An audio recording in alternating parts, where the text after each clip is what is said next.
ingat Allah. Di luar sembahyang tak ingat Allah pula. Waktu makan minum tak perlu Allah Rasul. Waktu berpakaian tak perlu Allah Rasul. Waktu bekerja tak perlu Allah Rasul. Kenapa? Mana sembahyang tadi tidak ada pun. Kemudian saya rekalkan kalau sujud setiap rukun serta sunat-sunat. Bila kita jaga ini elok-elok, insya-Allah hubungan hati kita dengan Allah tu. Tanda tengok di luar hidup kita. Itu.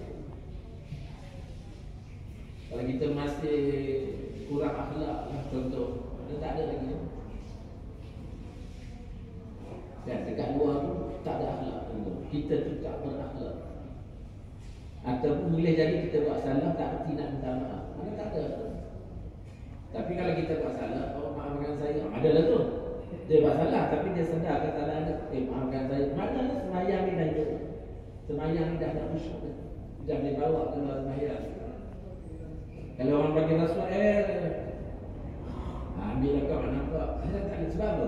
Sebab dalam sembahyang kita kumpulkan hati dia bahawa dia bukan faham Allah Maha melihat saja, tapi dia sudah rasa dilihat oleh Allah. Itu khusyuk. Bila dia rasa dilihat oleh Allah Ta'ala, dia bawa keluar sembahyang. Dalam hal-hal orang nak sombong dia tak boleh. Pasal Allah melihat dia. Sebab Allah melihat dia bukanlah sembahyang dia. Allah melihat dia setiap ketika, setiap masa. Itu baru. Baru Allah datangkan bantuan untuk menang dari Islam. Islam tak perlu banyak sebenarnya. Ada sebahagian saja yang macam tu kan. Allah boleh datangkan. Dan boleh datangkan kemenangan.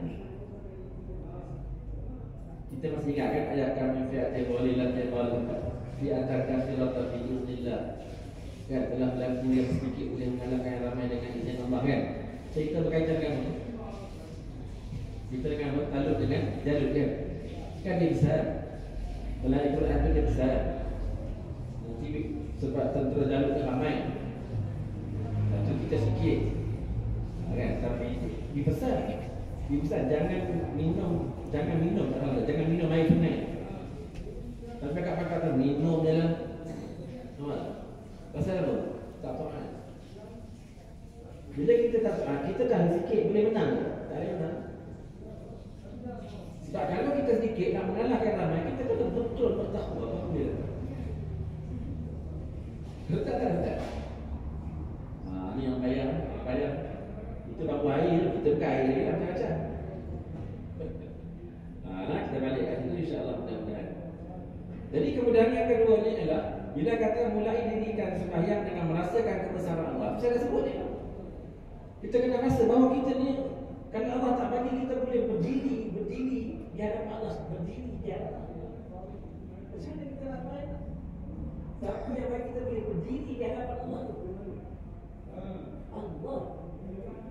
Kita berdiri hakikatnya Allah yang bagi kita boleh berdiri. Kita rasa macam tu, rasa kakak kita ni kecil lah, kerdil lah, hina lah, lemah lah, lemah. Sebab Allah datangkan di kalangan kita yang sihat ni, ada orang tak sihat. Boleh jadi kadang-kadang kita semayang ada orang tak sihat ni duduk kan? Duduk. Apa pelajaran pada kita? Supaya kita memerhatikan dia, supaya dia sihat lah, kita memang dia sihat. Tapi apa Allah nak ajar dia? Nampak? Kalau aku tak bagi dia diri, dia tak boleh berdiri, dia akan duduk. Macam-macam yang kita tengok, ada yang semayang duduk, ada yang semayang boleh jadi semayang berdiri pun ada, kita boleh duduk.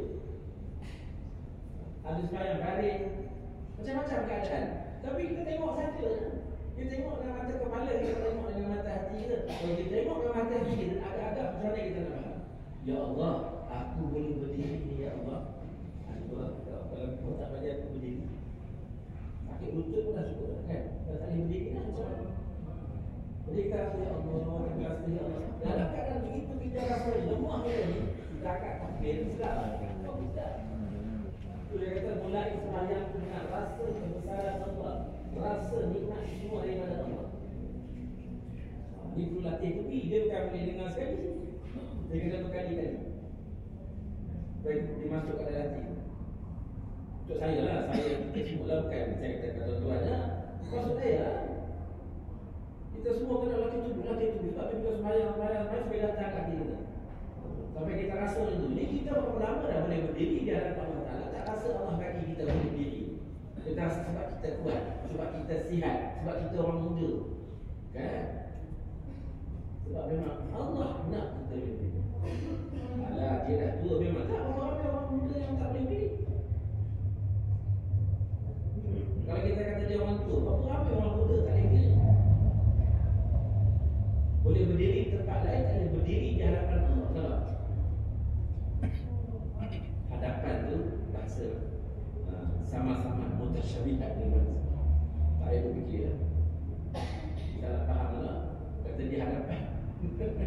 Kan? Terima kasih.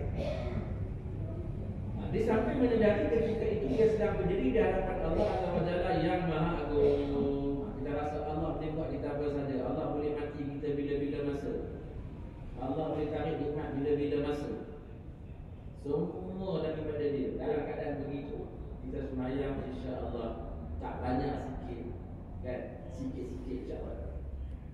Dia memang susah dapat, tapi bila kita berusaha ke arah itu, kalau tak dapat pun sekurang-kurangnya kita dipandang oleh usaha kita. Allah pandang usaha kita. Itu kita kan. Tapi tak dapat macam-macam dia. Saya Allah macam-macam dia ni.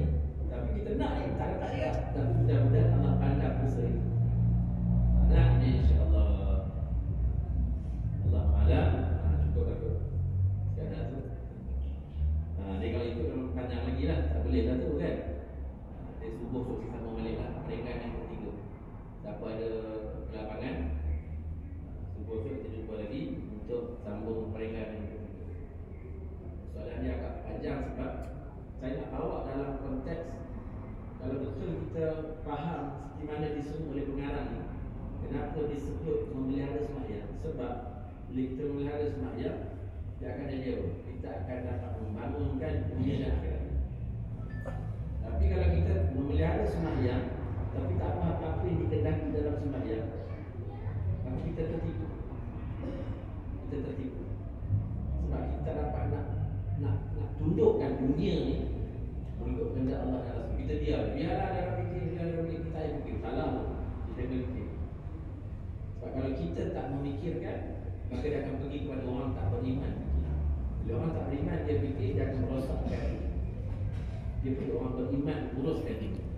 Baru insya-Allah dia akan aman-aman, baldatun thayyibatun wa rahmatullah. Barulah kita dapat negara yang aman makmur dan dapat keamanan. Amin lah, insya-Allah. Dan tak ada apa-apa sama salah saya waktu saya bawa tajuk ni. Hakikatnya untuk sama-sama lah. Bukan kata kita tak boleh lah, tapi kita bawa ilmu. Kita bawa ilmu tu supaya jelas, terang, nyata bahawa itu sebenarnya. Kenapa setiap kali buka kitab tasawuf kan, dia mesti sebut semayang. Bukan sekadar nak jaga semayang, tapi nak bawa apa yang dikehendaki yang terdapat daripada semayang. InsyaAllah. Allah Alam. Waktu orang Yahudi dia kata, selagi orang Islam ni main subuh tak seperti solat subuh. Dia kata dia tak boleh menang. Orang Islam tak boleh menang gitu. Dan bukan setakat orang ramai main subuh je, tapi itu mereka awal lah kan. Ramai, lepas tu beri pendidikan dalam semayang.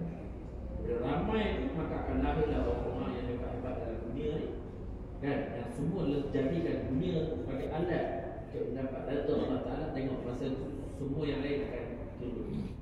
InsyaAllah akhir zaman ni ialah zaman Islam. Islam akan menguasai dunia. Bukan menguasai dunia untuk buat apa? Untuk bawa keadilan. Untuk bawa keadilan, nak selamatkan manusia supaya semua selamat daripada api neraka Allah SWT dan pakat-pakat boleh masuk syurga Allah. Amin. Dia tengok kebakaran bangku terhad dia. Tengok dia orang cakap 1700 Celsius.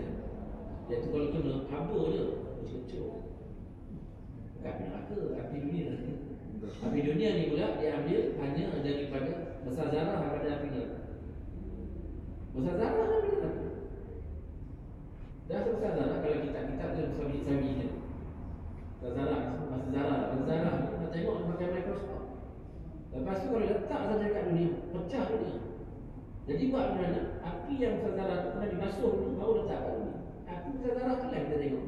Yang kita tengok berlaku kat negara kita lah kan. Yang tu pun dah tak boleh tahan. Api macam apa? Bayang kan? Api neraka macam. Itu gambaran Allah bagi supaya mudah-mudahan tanda tanda kita merdeka adalah merdeka daripada kepada Allah Ta'ala. Dan masuk juga ni Aminah insyaAllah doa bersama mudah-mudahan. Allah subhanallah wa bihamdihi subhanallah wa bihamdika la ilaha illa anta astaghfiruka.